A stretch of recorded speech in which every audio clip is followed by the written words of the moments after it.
Bharatiya Janata party का जो चाल चरित्र है वो विक्रम बेताल ऐसा दूसरे के पीठ पे सवार होना जानती है। उसकी अपनी कुवत नहीं है कि वो कुछ कर सके।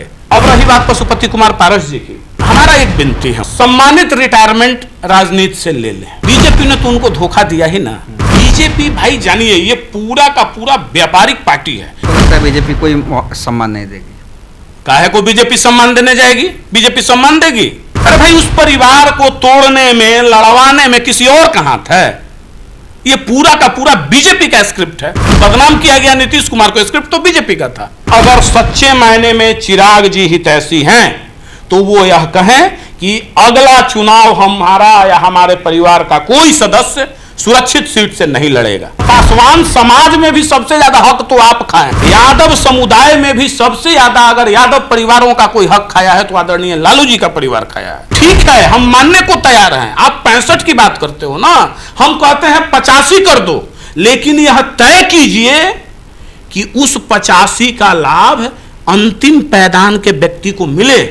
आज भी मांझी जी का परिवार मंत्री, मांझी जी का बेटा मंत्री, मांझी जी की समधन विधायिका। देखिए अभी हमारे साथ अमित सिंह जी हैं, सीधे इनसे बात करते हैं। अमित जी, बीजेपी को तो आप अच्छी तरीके से जानते हैं। पशुपति पारस आजकल बेचैन है, जो चिराग जी के चाचा हैं, वो कह रहे हैं एनडीए अगर हमें सम्मान नहीं देगी 243 पे हम चुनाव की तैयारी करेंगे और हमें उम्मीद है सम्मान मिलेगा। लगता है बीजेपी चिराग के रहते हुए विधान जिस तरह लोकसभा में साइड किया, विधानसभा में उन्हें साइड नहीं कर देगी, और अगर साइड कर देगी तो फिर वो भी 243 फिर एक नए दल के रूप में आपके लिए परेशान है। एक बात बता रहा है, सबसे पहले भारतीय जनता पार्टी का जो चाल चरित्र है देश में नहीं, प्रदेश के अंदर, बिहार के अंदर, वो रीढ़ विहीन पार्टी है। वो विक्रम बेताल ऐसा दूसरे के पीठ पे सवार होना जानती है। उसकी अपनी कुवत नहीं है कि वो कुछ कर सके। आज तक 19 वर्षों से शासन में और एक मुख्यमंत्री नहीं बना सके साहब, एक व्यक्ति नहीं पैदा कर सके जो सर्वमान्य चेहरा हो। अब रही बात पशुपति कुमार पारस जी की, हमारा एक विनती है, सम्मानित रिटायरमेंट राजनीति से ले लें। बीजेपी ने तो उनको धोखा दिया ही ना। वो तो ईमानदारी पूर्वक रहे अंत समय तक, लेकिन बीजेपी भाई जानिए ये पूरा का पूरा व्यापारिक पार्टी है। ये तोल मोल की भाषा जानती है, कितना आपको लेने से कितना परसेंट बेनिफिट, कितना percent loss. No sympathy, no मानवता, नो आपसी संबंध, कुछ नहीं चलता है। ये उस काली राजनीति के परिचायक हैं ये लोग, प्रेजेंट राजनीति के नहीं। उसी प्रयास में तो हम लोग लगे हुए हैं। और पशुपति पारस जी सम्मानित अगर रिटायरमेंट ले लो तो उम्र भी अत्यधिक हो गई है, अब क्या जद्दोजहद करना है हम लोग देख लेंगे इन लोगों को, कोई बहुत बड़ी बात नहीं। मतलब आपको लगता है बीजेपी कोई सम्मान नहीं देगी? काहे को बीजेपी सम्मान देने जाएगी? बीजेपी सम्मान देगी? हाँ, लगेगा ना कि पशुपति कुमार पारस से हमको ये डैमेज हो रहा है तो कल ही बुला के सम्मान दे देगी। अरे भाई उस परिवार को तोड़ने में, लड़वाने में किसी और का हाथ है? ये पूरा का पूरा बीजेपी का स्क्रिप्ट है। बदनाम किया गया नीतीश कुमार को, स्क्रिप्ट तो बीजेपी का था। और हुआ भी, परिवार यहां टूटा, केंद्र में मंत्री कौन बनाया? पूरे 5 साल मंत्री कौन रखा? और मंत्री रहते हुए उनको एक टिकट के लिए बेटिकट करके और फिर चिराग पासवान को ये कर दिए। तो वहां से परिवार तोड़े, चिराग को डैमेज, चिराग को कमजोर करके नीतीश कुमार के खिलाफ अप्लाई कर दिए और फिर चिराग जी को पाप ये लिए। लेकिन अंत में पुनः मूसिको भवः, फिर आना पड़ा किसके शरण में? नीतीश कुमार के शरण। तो ये जो घिचपिच राजनीति चल रहा है ना, अब इससे जनता उब चुकी है।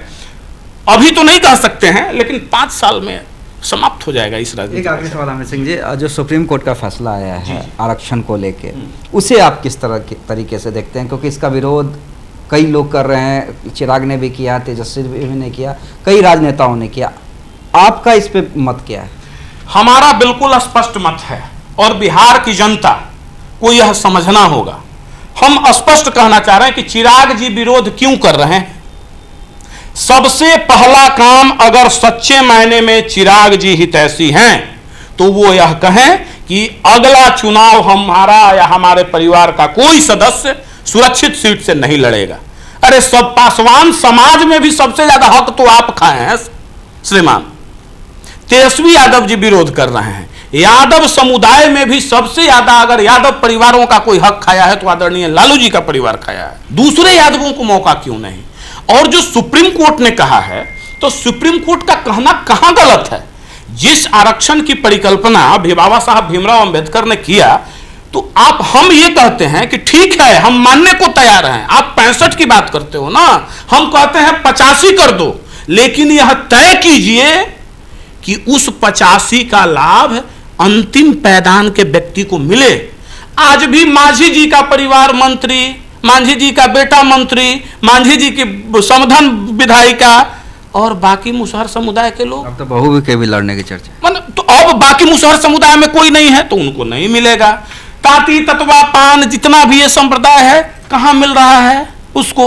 बहुत सारी ऐसी जातियां बिहार में हैं जो बहुत कम है, उनको तो पता भी नहीं है, क्योंकि ना ही आरक्षण की मूल परिकल्पना क्या थी, शैक्षणिक रूप से, आर्थिक रूप से, सामाजिक रूप से समृद्ध बनाना और उनको मेन लाइन में, मूल धारा में लाना। ये लोग तो आने ही नहीं दे रहे हैं। ये 4-5 एकदम सुरसा के जैसा मुंह बाए खड़े हैं।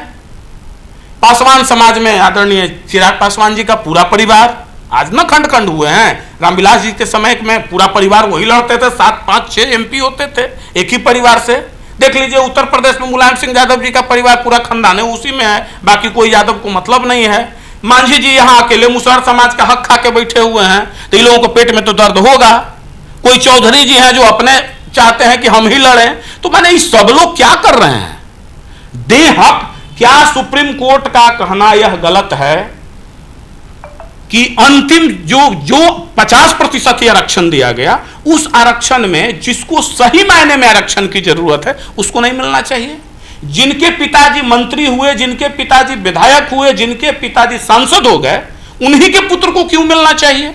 जो आईएएस हो गए, आईपीएस हो गए, डॉक्टर्स हो गए, इंजीनियर्स हो गए, डिप्टी कलेक्टर हो गए, उनके ही बेटे को आरक्षण का लाभ क्यों नहीं मिलना चाहिए, क्यों मिलना चाहिए? तो फिर आखिर जिनके पिताजी किसान हैं, जो मजदूर हैं, जो झोपड़ी में रहते हैं, जिनको 2 वक्त का भोजन नहीं है, जिनके लिए यह बाबा साहब भीमराव अंबेडकर ने परिकल्पना की, उनको क्यों नहीं मिलना चाहिए? यही तो सुप्रीम कोर्ट कह रही है। और हम पूरी मुस्तैदी के साथ हम अपने उस पूरे, सिर्फ SC/ST में नहीं करना चाहिए कोटा के अंदर कोटा, ओबीसी में भी करना चाहिए कोटा के अंदर कोटा, ताकि ओबीसी में क्या है, यादव समुदाय के ही लोग हैं और भी समुदाय के लोग हैं, सबको मिलना चाहिए। यादव समुदाय में ही सिर्फ लालू यादव के परिवार के लोग हैं, सबको मिलना चाहिए। तो हम पूरी मुस्तैदी से सुप्रीम कोर्ट के निर्णय के साथ खड़े हैं और हमारा कहना है कि पहले इस 50% को प्रमाणित तो कर दो भाई कि उनको मिल रहा है उसका लाभ, और जिनको मिल चुका है वो आरक्षण छोड़ तो दें, क्रीमी लेयर पहले छोड़ दें, नाम ही है क्रीमी लेयर। तो जब आप क्रीमी लेयर हो ही गए तो आप हट जाइए ना, आ जाइए सामान्य लेयर में। जो बेचारा क्रीमी लेयर नहीं है उसको मौका दे दीजिए। उसके बाद अगर लगे तो पहले व्यक्ति हम होंगे जो इस बात की पैरोकारी करेंगे कि 85% आरक्षण दे दीजिए। चलिए, हमारे साथ अमित सिंह थे। आप क्या सोचते हैं इस पूरे मुद्दे पर? अपना कमेंट जरूर करें। बहुत बहुत धन्यवाद।